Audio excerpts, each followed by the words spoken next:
Breaking News. Media Suara Demokrasi. Mengungkap fakta dan keadilan. Penangkapan kasus narkoba dinilai ada kejanggalan. Sumeneb, Suara Demokrasi. Seorang advokat Sulaisi Abdurazak sebagai kuasa hukum dari salah satu tersangka, menilai penangkapan atas dugaan kasus narkoba kepada kliennya pada hari Senin 14 Agustus 2023 sekitar pukul 22 waktu Indonesia Barat, oleh Satreskoba Polres Sumeneb ada kejanggalan. Anggapan tersebut bukan tanpa alasan, menurut Sulaisi. Abdurazak sebagai pengacara menyampaikan bahwa ada beberapa poin yang menjadi kejanggalan menurut penilaian dirinya. Untuk lebih jelasnya silahkan simak langsung pernyataan dari Sulaisi Abdurazak saat dikonfirmasi sejumlah wartawan di depan kantor Res Narkoba Polres Sumeneb. Terkait peristiwa yang Mas Sulaisi tangani malam ini itu seperti apa? Misalnya dari kronologi penangkapan. Ya, jadi pertama begini. Tadi siang itu saya datang ke Reskoba Polres Sumeneb. Tujuannya untuk menanyakan surat perintah penangkapan terhadap tersangka Horianto. Nah, begitu saya tanya, surat perintah penangkapan itu belum ada, belum terbit. Oleh karena itu, saya berkesimpulan bahwa Horianto ini ditangkap dengan tanpa surat perintah penangkapan. Pertanyaannya, kenapa surat perintah penangkapan itu saya minta? Karena saya berkepentingan untuk menyusun surat kuasa. Karena tanpa ada surat perintah penangkapan, surat kuasa yang saya susun tidak akan berdasar. Dasarnya ini apa? Laporan atau tangkap tangan. Kemudian penerapan pasalnya apa? Kan nggak kelihatan kalau tidak ada surat perintah penangkapan. Karena itu siang tadi saya meminta surat perintah penangkapan, tetapi jawaban dari penyidik tadi surat perintah penangkapan nggak ada. Begitu. Akhirnya saya minta, lalu apa yang bisa menjadi dasar saya untuk membuat surat kuasa? Dia lalu menunjukkan surat penunjukan pengacara, salah seorang pengacara yang itu diminta agar menjadi dasar saya untuk membuat surat kuasa. Oke. Karena saya berkepentingan tetap dengan surat perintah penangkapan, karena bagi saya seseorang yang ditangkap tanpa ada surat perintah penangkapan itu penangkapan ilegal bagi saya, maka saya menunggu sampai malam begini. Begitu. Saya menunggu sampai malam, akhirnya saya barusan habis isya itu tetap membuat surat kuasa supaya saya bisa tanya sebenarnya bagaimana kronologi versi penyidik. Akhirnya saya tadi diskusi dengan Pak Kasat. Pak Kasat beserta dengan penyidik mau menyampaikan surat perintah penangkapan melalui saya kepada pihak keluarga. Jadi ada 3 tadi yang mau disampaikan ke saya. Pertama itu adalah SPDP, surat pemberitahuan dimulainya penyidikan. Yang kedua surat perintah penangkapan. Yang ketiga surat perintah penahanan mau disampaikan ke saya. Kenapa saya agak lama? Saya berselisih dengan Kasat. Berselisihnya, saya tidak mau menerima surat perintah penangkapan sekarang. Karena surat perintah penangkapan itu semestinya sudah diberikan pada saat klien ditangkap. Berarti jadi sebelum orang menangkap itu sudah terlebih dahulu mestinya ada surat perintah penangkapan. Dan itu diberikan kepada keluarganya. Segera setelah dia ditangkap, kan begitu? Begitu surat perintah penangkapan yang saya tanyakan tadi siang itu tidak ada, mau disampaikan ke saya saat ini, saya tolak. Saya tidak terima. Karena saudara tadi nyampaikan surat perintah penangkapan belum terbit. Ya kan? Sehingga saya tolak. Berarti surat penahanannya itu menyusul. Nah, sekarang surat penahanan ada. Artinya kan sudah lewat, menurut KUHAP kan 24 jam dia bisa nahan, kan begitu. Sehingga tadi yang saya terima adalah surat perintah penahanan. Itu bagi saya kejanggalan. Kemudian yang paling penting bagi saya, ternyata di sini ada 7 orang yang ditangkap. Tetapi tadi siang begitu saya tanya ke sini ada berapa orang? Ada 5 orang katanya begitu. Nah, saya nggak tahu yang 2 orang ini akan dikemanakan. Ya, kalau dia menginformasikan 5 orang. Tetapi prinsipnya bagi saya, perkara ini klien saya ini ditangkap dimulai dengan adanya chat WhatsApp dari nomor baru kepada dia untuk memesan sabu-sabu. Itu intinya. Begitu ada chat WhatsApp, ini siapa? Dapat nomor saya dari mana?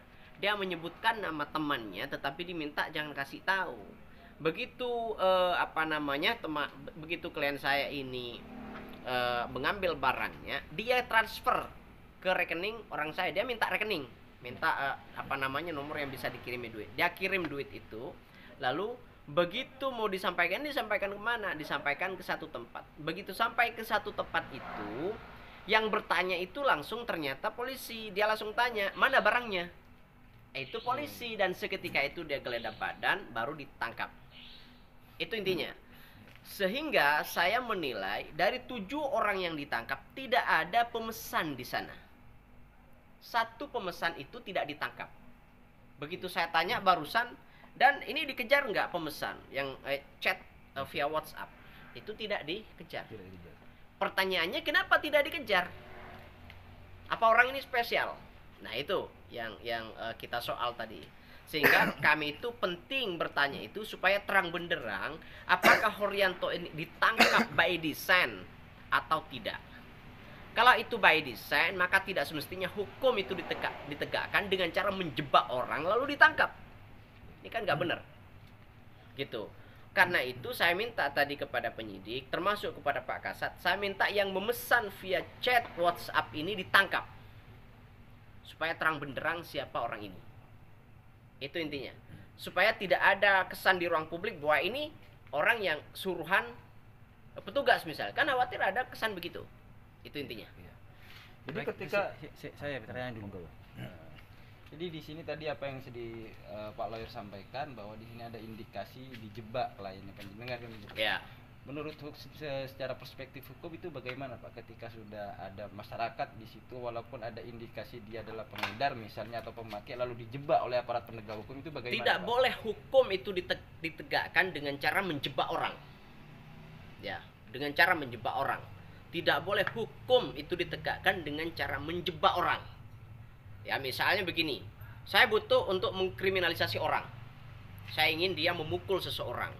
Lalu petugas misalnya atau dia menggunakan orang supaya membuat orang itu emosi. Tujuannya supaya dia mukul orang. Tujuannya apa? Supaya bisa ditangkap. Boleh nggak petugas melakukan itu? Ya nggak boleh. Siapapun nggak boleh melakukan cara itu. Itu namanya penegakan hukum, bukan karena adanya perbuatan konkret, perbuatan pidana, tapi karena didesain supaya terjadi tindak pidana. Itu nggak boleh.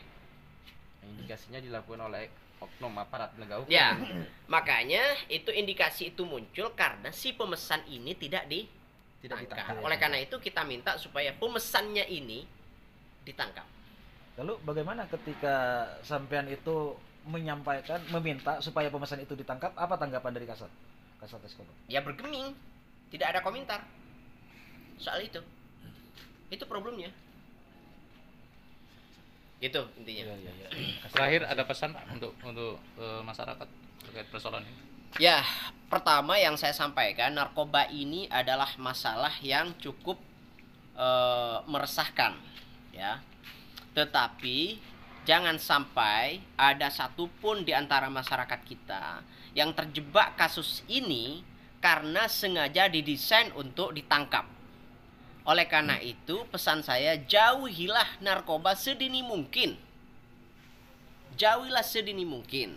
Tetapi apabila ada warga yang dia ditangkap karena dugaannya didesain supaya dia ditangkap, ya, apapun itu, meskipun dia ini pengedar, meskipun dia ini pemakai misalnya, tapi dengan cara didesain, saya harap dia agar melakukan langkah hukum yang tegas. Misalnya, kalau itu kelihatan ada bukti, ada saksi misalnya, laporkan saja.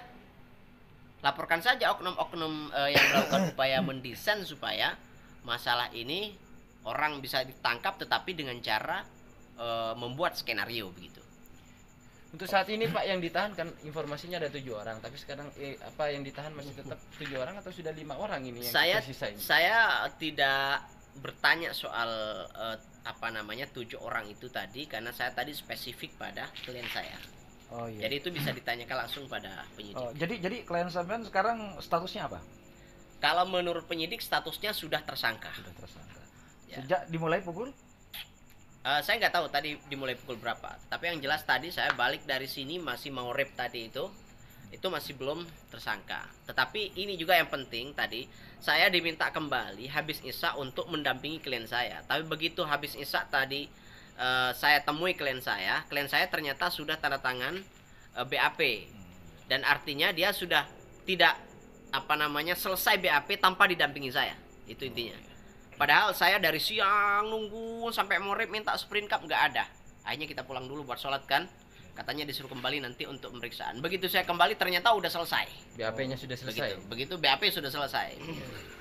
Ya itulah intinya. Oke.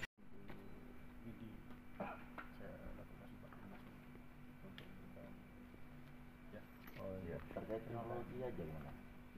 Biar nanti sama kasus masa nanti biar pada tempatnya. Boleh. Ya, siap.